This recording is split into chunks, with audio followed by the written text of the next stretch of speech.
Welcome students. Today we are going to learn subject Science and Technology Part 2 Standard 9th Lesson number 9 Environmental Management. The unwanted solid materials which we do not need any longer are the solid waste.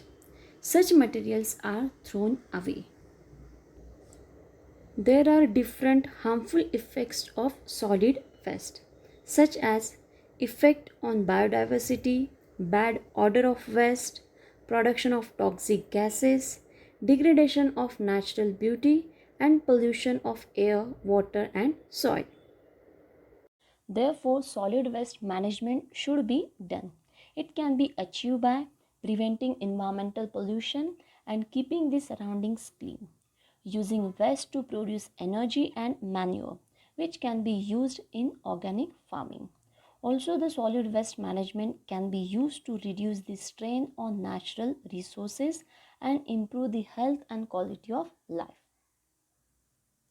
So, to achieve all these above things, proper scientific and eco friendly waste management methods should be followed. The first method is separation and categorization of waste, under which the waste is separated into different elements as shown in the picture. Waste sorting can occur manually at the household as dry waste and wet waste.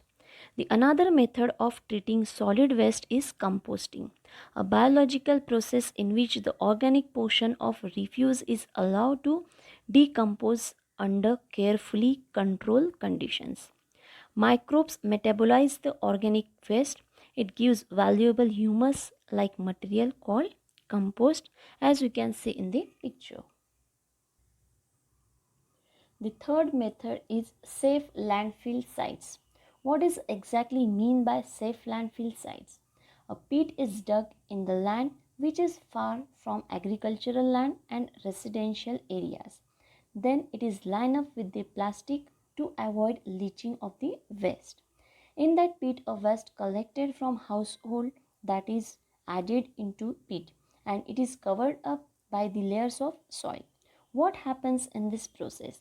The microbes in the soil helps to degrade and decompose the waste, and after a few months the entire land will be made up of good amount of compost.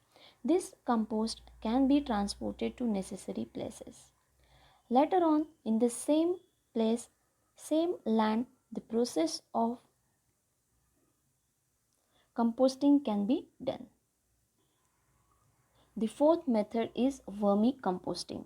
Vermicomposting is where earthworms are purposefully added into the soil where the waste that is present soil will be eaten up or consumed by the earthworm and their waste makes soil more fertile.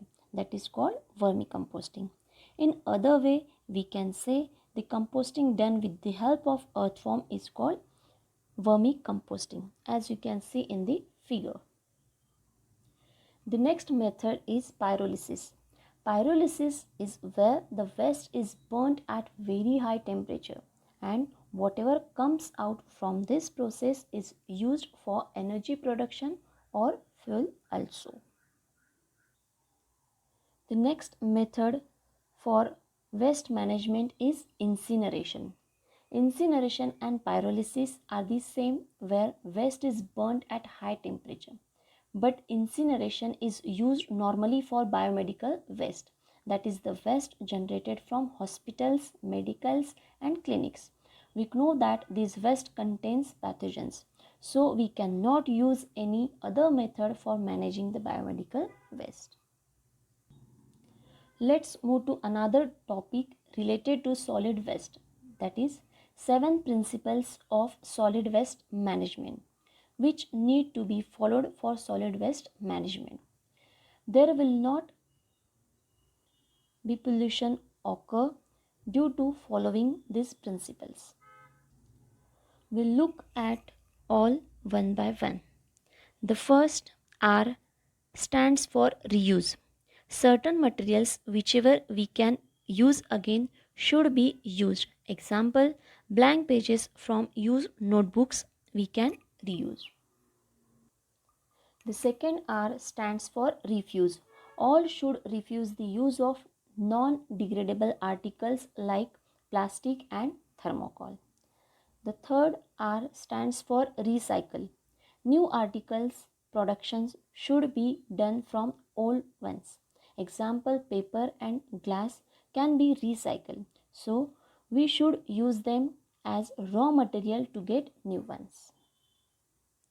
The fourth R stands for rethink. Rethinking should be done about our habits, activities, and their consequences in connection with the use of various articles of daily use. The fifth R stands for reduce.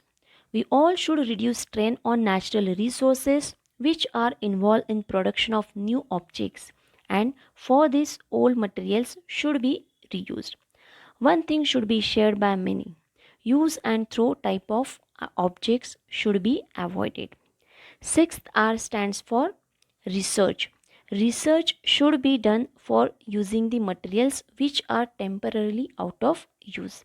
And seventh R stands for regulation and public awareness. All should follow the laws and rules related to waste management and motivating others to do the same. Thank you.